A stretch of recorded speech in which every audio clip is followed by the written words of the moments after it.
सियावर रामचंद्र भगवान की, सियावर रामचंद्र भगवान की, वृंदावन बिहारी लाल की, वृंदावन बिहारी लाल की, भारत माता की, भारत माता की, वंदे वंदे वंदे।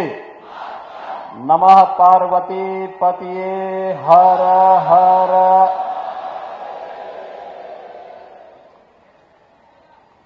दिव्य गीता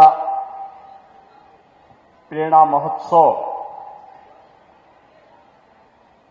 जियो गीता के तत्वाधान में आयोजित आज के इस समारोह में मुख्य अतिथि के रूप में जिनका मार्गदर्शन अभी प्राप्त होने वाला है, दुनिया के सबसे बड़े स्वयंसेवी संगठन राष्ट्रीय स्वयंसेवक संघ के सरसंघ चालक परम श्रद्धेय डॉक्टर मोहन राव भागवत जी, संस्थापक जियो गीता पूज्य स्वामी ज्ञानानंद जी महाराज,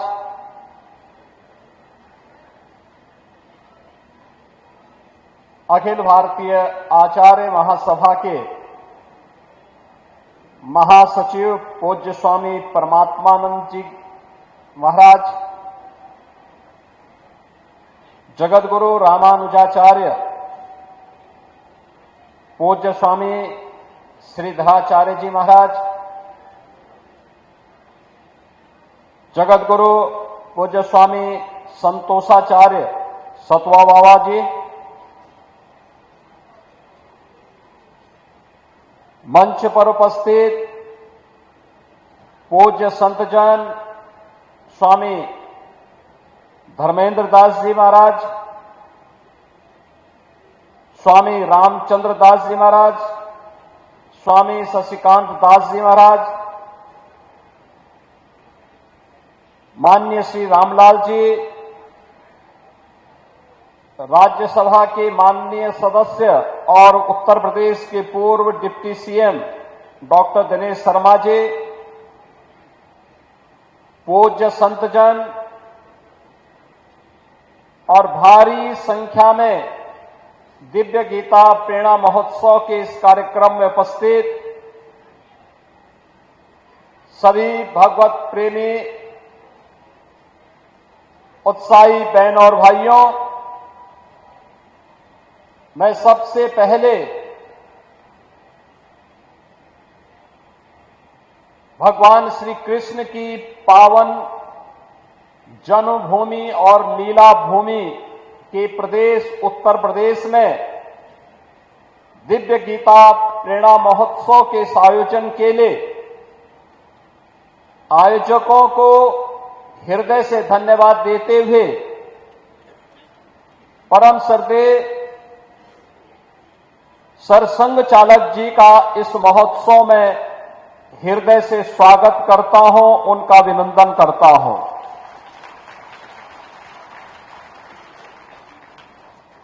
बहनों और भाइयों,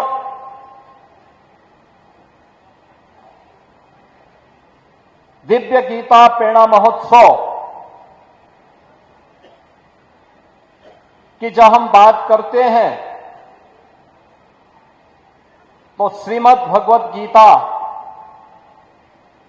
के 700 श्लोक जिन्हें हर भारत का धर्मावलंबी, सनातन धर्मावलंबी जीवन का मंत्र मान करके बड़ी पवित्रता के साथ, बड़े आदर भाव के साथ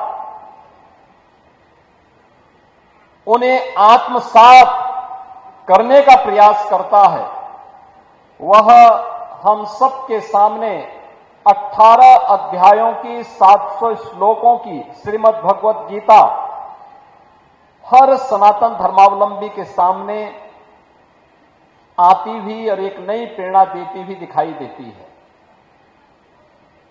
और जैसा यहां पे पूज्य स्वामी परमात्मानंद गिरि जी महाराज ने कहा था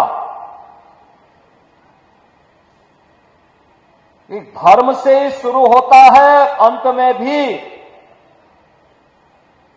उसी मर्म के साथ वह अपना विराम भी लेती है। यानी शुरुआत और अंत को भी जोड़े तो अपने आप में धर्म मानती है। श्रीमद् भगवत गीता धर्म की वास्तविक प्रेरणा है और भारत के मनीषा ने धर्म को कर्तव्य के साथ जोड़ करके देखा है। हमने धर्म को उपासना विधि मात्र नहीं माना है। उपासना विधि उसका एक हिस्सा है, एक छोटा सा भाग है। वह हर व्यक्ति अपने अनुसार, अपनी आस्था के अनुरूप, अपने पंथ, अपने संप्रदाय, अपनी उपासना विधि के अनुरूप अपने आप को, अपनी आस्था को तय कर लेता है। लेकिन मुख्य रूप से धर्म हमारे यहां जीवन जीने की एक कला है और इसे ही हमने वे ऑफ लाइफ के रूप में कहा है। और वे ऑफ लाइफ यही है श्रीमद् भगवत गीता, जो भगवान की दिव्य वाणी है, जिसके महोत्सव के साथ आज हम सबको जुड़ने का अवसर प्राप्त हो रहा है। याद करिए, जब पहला श्लोक आता है, धर्म क्षेत्रे कुरुक्षेत्रे समवेता युत्सव, यानी धर्म क्षेत्र से ही शुरू होता। धर्म क्षेत्र दुनिया के अंदर कहीं नहीं होता होगा जहां युद्ध का मैदान धर्म क्षेत्र के रूप में जाना जा रहा हो। लेकिन हमारे यहां हर कर्तव्य को हमने पवित्र भाव के साथ माना है। अच्छा करेंगे पुण्य के भागीदार बनेंगे, गलत करेंगे पाप का भागीदार बनेंगे। और यह मान करके जब हर सनातन धर्मावलंबी चलता है तो वह अच्छा करने का प्रयास करता है। भारत ने विश्व मानवता को जो संदेश दिया है प्राचीन काल से ही, उसका वह संदेश भी वही है। आप याद करिए ना, हमने कभी नहीं कहा कि मैं जो कह रहा हूं यही सब कुछ है। हमने कभी ये नहीं कहा कि हमारी उपासना विधि ही सर्वश्रेष्ठ है। हमने सब कुछ होते हुए भी कभी भी अपनी श्रेष्ठता का डंका नहीं पीटा। जो आया उसको शरण दिया, जिसके ऊपर विपत्ति आई उसके साथ खड़े हो गए, जिसके सामने कोई चुनौती आई उसकी चुनौती का सामना करने के लिए सनातन धर्मावलंबी उसके साथ सहयोग के लिए खड़ा हो गया। अन्याय नहीं होना चाहिए, जियो और जीने दो की प्रेरणा अगर किसी ने दी है तो अब भारत की भूमि ने दी है। अयम निज परोवेती गणना लघु चेत साम उतार चरिता नाम, तो वसुधैव कुटुंबकम की प्रेरणा भारत की धरती ने दिया है, दुनिया ने नहीं दिया है। ये भारत की ही धरती देगी। और इसलिए धर्म क्षेत्र को भी हमने, धर्म क्षेत्र अपनी पूरी भारत की धरती को हमने धर्म क्षेत्र माना। तो इसलिए युद्ध का मैदान भी हमारे लिए धर्म क्षेत्र है, कर्तव्यों से जुड़ा हुआ क्षेत्र है। क्योंकि वह धर्म क्षेत्र में जो युद्ध भी लड़ा जा रहा है वह कर्तव्यों के लिए लड़ा जा रहा है। और वही भाव जब सामने आता है, अंत में आप देखते होंगे, अंतिम श्लोक जब आता है, अंत में धृतराष्ट्र पूछ ही पड़ते हैं कि भाई बताओ तो क्या होने जा रहा है इस युद्ध का परिणाम। उसने कहा युद्ध का परिणाम तो पहले से तय है। यत्र योगेश्वर कृष्ण यत्र पार्थो धनुर्धर तत्र श्री विजया भूतिर ध्वार नीतिर मतिर मम, यानी परिणाम तय है और जो हम मानते रहे हैं, यतो धर्मस्ततो जया। जहां धर्म होगा, जहां कर्तव्य होगा, वहीं जय होनी है, उसके इतर कुछ नहीं हो सकता, कुछ नहीं हो सकता। किसी को कोई गरूर नहीं पालना चाहिए कि अधर्म के मार्ग पर चले और विजय हो जाए, कभी नहीं, कभी नहीं हो सकता। और यह भारत की सनातन धर्म की परंपरा है, ये प्रकृति का अटूट नियम है, सदैव से यही हुआ है, यही होता आ रहा है। और इसीलिए हम सबको इस बारे में ध्यान रखना होगा। इसी के लिए भगवान ने कहा, याद करना, आज के समय के लिए मैं वे दो उदाहरण आप सबके सामने जरूर रखना चाहूंगा जो उन्होंने कहा, स्वधर्मे निधनम श्रेय पर धर्मो भयावह।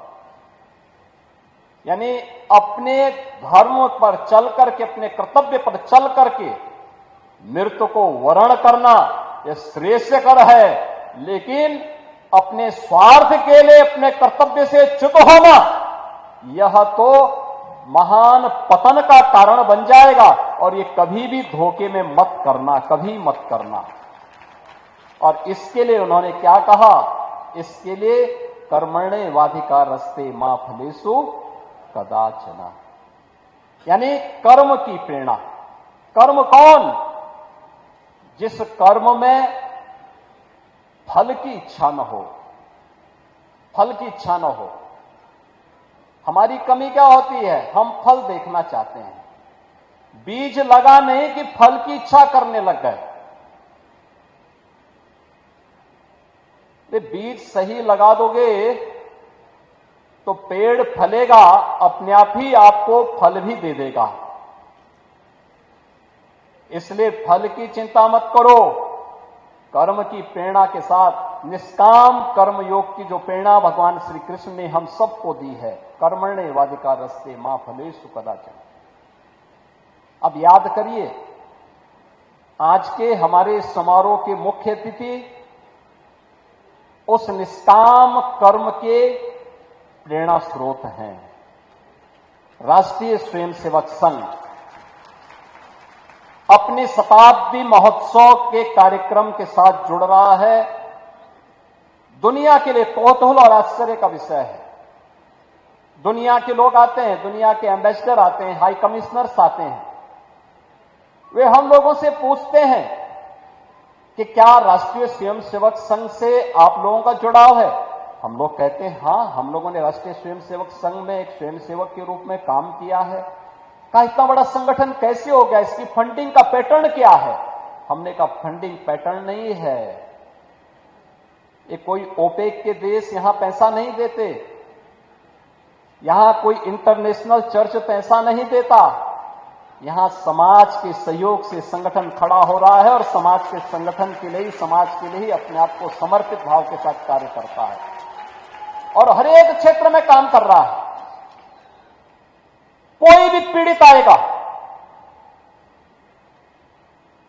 उसकी सेवा अपना कर्तव्य मान करके एक एक स्वयं सेवक करता है, बिना ये परवाह के बगैर ये कौन जाति का है, किस मत का है, किस मजहब का है, किस क्षेत्र का है, किस भाषा भाषी का है, इसकी परवाह के बगैर पीड़ित है उसकी सेवा करनी है, उसके साथ खड़ा होना है, एक कर्तव्य मान करके। सेवा को किसी सौदे के साथ नहीं जोड़ता है।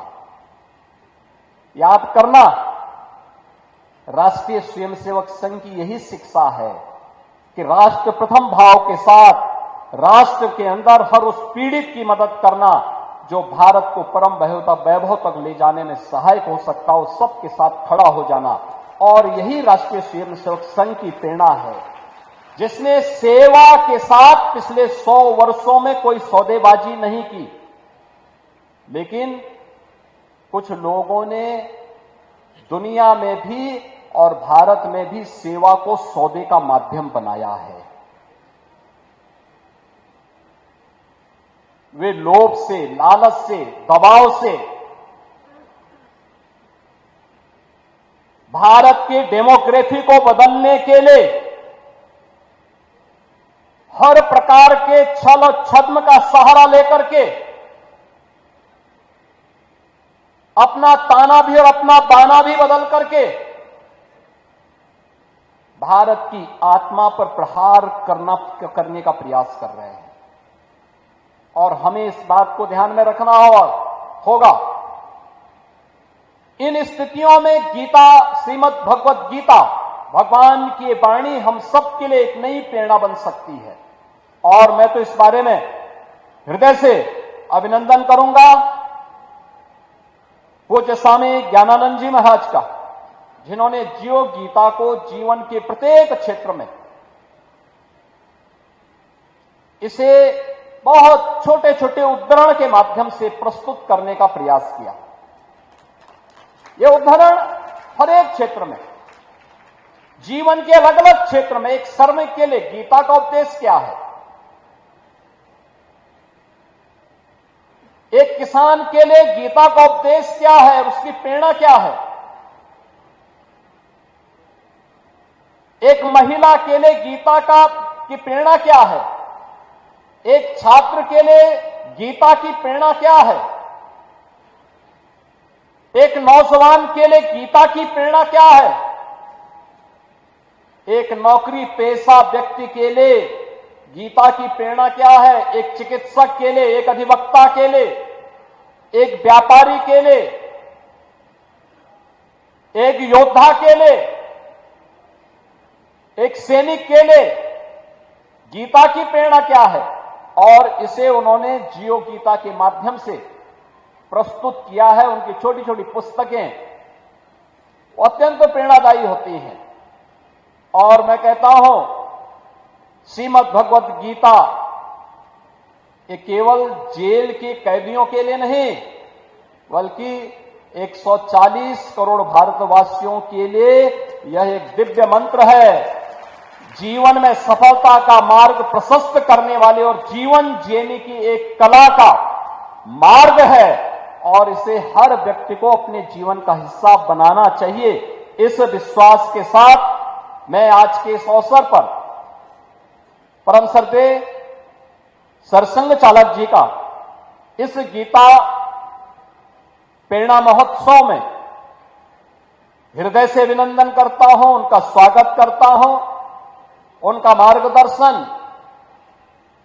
श्रीमद् भगवत गीता और जियो गीता के इस अभियान को एक नई ऊंचाई प्रदान करेगा। इस विश्वास के साथ आप सभी श्रीमद् भगवत गीता के प्रेमी और श्रद्धालुजनों को मैं इस महोत्सव में भाग लेने के लिए हृदय से धन्यवाद देते हुए आप सबके प्रति भी अपनी मंगल में शुभकामनाएं देता हूं।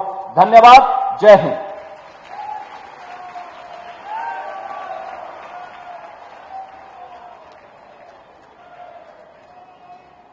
धन्यवाद महाराज जी।